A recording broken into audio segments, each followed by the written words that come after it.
কথা আমার নিজের ফিলিংসটা বলি, আমার গর্ববোধ হচ্ছে, একটা মানসিক শান্তি হচ্ছে এবং আনন্দ হচ্ছে একসাথে। আশা করি প্রত্যেক আরামবাগবাসীর, বিশেষ করে আরামবাগবাসীর এটাই মনে হবে। আর যারা পেরিফেরিতে থাকেন, যারা এই জেলার সাথে যুক্ত হবেন, তাদেরও অনেক দিক থেকে উপকার হবে। প্রথম কথা, তাদের সময় বাঁচবে, দ্রুত প্রশাসনিক কাজগুলো, পরিষেবাগুলো তারা অনেক কম সময়ের মধ্যে পাবে। দ্বিতীয় কথা হচ্ছে স্বাস্থ্য এবং তার পরিকাঠামোগত মানে মানটার উন্নয়ন অনেক বেশি হবে। যখনই জেলা হবে তার গুরুত্ব বেড়ে যায়, তার ইম্পর্টেন্স বেড়ে যায়। যেমন দেখবেন ব্যাংক, অফিস ইত্যাদির সংখ্যা বাড়বে, তার সাথে সাথে কিন্তু স্বাস্থ্য পরিষেবার মানও বাড়বে। এটা আমাকে ডাক্তার হিসাবে বলতেই হবে। প্লাস দেখবেন যখন এটা জেলা হবে, কামারপুকুর, জয়রামবাটি, তারপরে যেখানে যেখানে খানাকুল পর্যটন স্থান, তাদের পর্যটকের সংখ্যা অনেকাংশে বেড়ে যাবে, অনেকাংশে বেড়ে যাবে।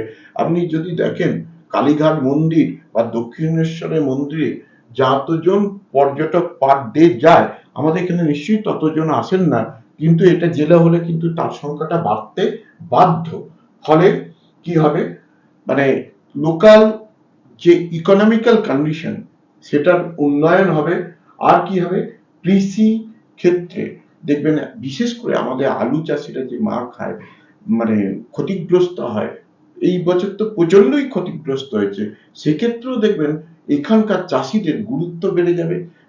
প্লাস তাদের যে এখানকার কোনো জিনিস অন্য জায়গায় পাঠাতে হতো, যখনই জেলা হবে তাদের কানেকশন গুলো বাড়বে, ফলে অটোমেটিক্যালি এখানকার চাষিরা লাভবান অন্য জায়গার থেকে বেশি হবে। প্লাস যেটা হবে কর্মসংস্থান, খুব ইম্পর্টেন্ট যেটা। আজকে দেখুন সংস্থান তো সত্যি আমরা পিছিয়ে পড়েছি, অনেক পিছিয়ে পড়েছি।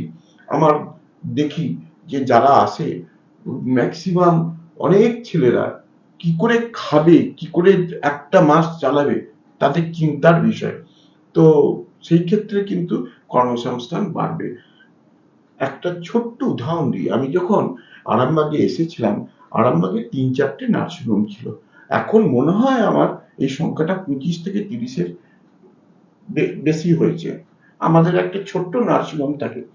যাই হোক, এখানে ওই নার্সিংহোমটাকে কেন্দ্র করে আমি লিস্ট বলতে পারি, আমি অন্তত মাসে 100 জনের পরিবারের দায়িত্ব নিয়ে সেইটাকে, তাদের পরিবারগুলোকে আমি বাঁচাই না, তারা কাজ করে এর মাধ্যমে বেঁচে থাকে।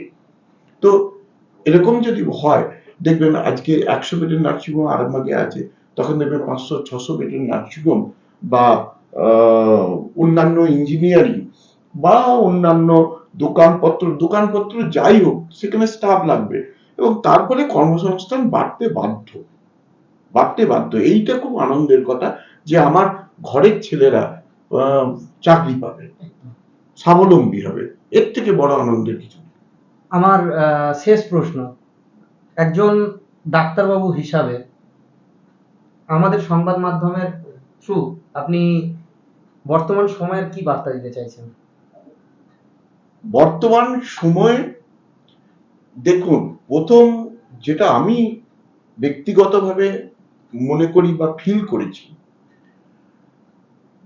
বর্তমান যে বাচ্চাদেরকে আমরা যখন তৈরি করি, তাদেরকে শিক্ষা দীক্ষা সব দেওয়া হয়, কিন্তু প্রকৃত মানের মানুষ হিসাবে যে আমি যেই স্থানেই থাকি না কেন, একটা রিক্সাওয়ালা বা একটা খুব গরিব যে চাষ করে খায়, তাদের উপযুক্ত সম্মান দিতে আমরা শেখাই না।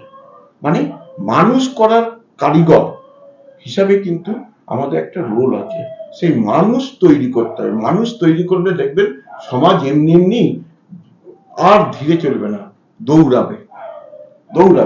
আমাদের সবাইকেই মানবিক হতে হবে আর প্রকৃত মানুষ হতে হবে। আমরা যেন আরেকটা মানুষের জন্য ভাবি, একটা শুধু ইনকাম করলে হবে না। আমি দেখেছি কয়েকজন শুধু নিজেকে নিয়েই ব্যস্ত থাকেন।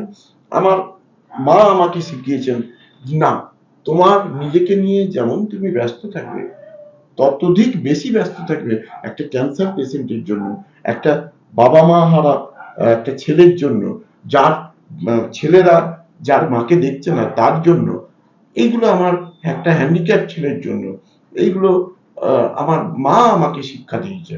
অতএব আমরা যখন আমাদের ছেলেদেরকে, পরের প্রজন্মকে বড় করব, তাদেরকে যেন এই বেসিক নলেজটাও শেখানো হয়, আমাদের ইতিহাসটাকে যেন আমরা ভুলে না যাই।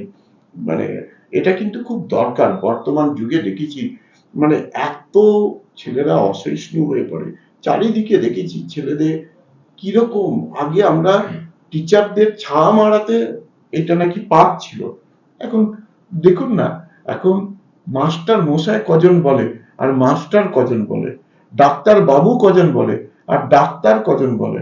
মানে আমার ক্ষেত্রে যেটা আমি ফিল করেছি, আমি হয়তো ডাক্তার, আমার কাছে অনেকে মিট করে, কিন্তু তাদেরও তো একটা সম্মান আছে, সম্মান আছে। এই সম্মান দেয়াটাকে শেখাতে হবে পরের প্রজন্মকে।